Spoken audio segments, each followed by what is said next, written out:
Enfin, Bonjour, on vous appelle? moi je me nomme Sami Nkamba, mais je suis plus connu sous le nom de Sami de Banglof, le nom artistique. Vous êtes parmi les gens qui ont marqué notre province du côté art et tout. Quelles étaient vos ambitions en faisant de l'art artistique? Bon, merci pour ta question. Je crois que je suis un chevronné, je suis un ancien dans le monde du théâtre, art de la scène.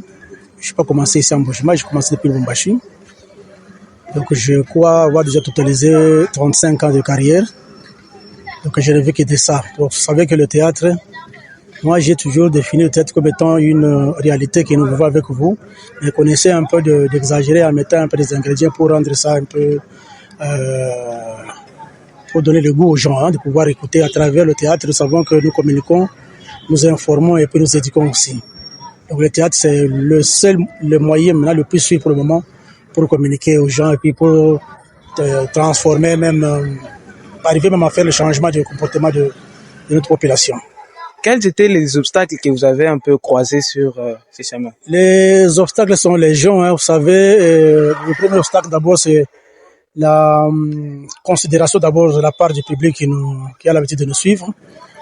Et nous avons des difficultés pour avoir des actrices, parfois par une mauvaise connotation. Quand on fait le théâtre, peut-être on est cela. Voilà, c'est une lutte que je suis en train de mener pour pouvoir faire comprendre aux familles qui peuvent envoyer leurs filles au théâtre. Le théâtre éduque et le théâtre aussi rend la personne combat la timidité. Vous savez, nous avons des gens aujourd'hui, ils ne savent pas s'exprimer devant toute une foule, ils tremblent. Donc avec le théâtre, vous avez cette possibilité de bien communiquer et de bien parler et faire un discours devant les gens. Voilà. Deuxième difficulté, c'est par manque de mécènes. Nous n'avons pas des infrastructures appropriées pour le théâtre comme ailleurs. Vous pouvez facilement trouver une salle appropriée pour le théâtre. Vous avez un trou de souffleur, vous avez les coulisses, vous avez toutes les conditions, vous avez la lumière, tout ça. Mais c'est parmi aussi les difficultés que nous avons déjà rencontrées, que nous connaissons, continuons à rencontrer. Et aussi, il n'y a pas de sponsoring. Nous nous battons avec nos moyens de bord. Donc, je crois que aussi l'État est dedans parce que il ne sait pas aussi prendre en charge les artistes. Et pourtant, c'est un secteur très important à travers ces 10 ministères qu'il gère. Donc, si on comprend bien, du côté parents, ils refusent pour envoyer leurs filles faire genre de l'humour et tout là. Oui, c'est ce que nous avons constaté. Et surtout ici en Bujumbura, envoyer une fille faire le théâtre, c'est comme si vous l'exposez. Voilà, c'est ce que nous sommes en train de vouloir nous demander chaque fois aux parents, pouvoir comprendre que c'est un métier, quelqu'un peut devenir grand.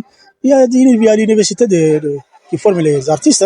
Vous avez le théâtre, vous avez l'INA Kinshasa, vous avez un peu partout ici. Nous sommes en train de vouloir aussi penser à créer une maison de culture pour pouvoir commencer à former maintenant sur le plan scientifique les artistes de la scène.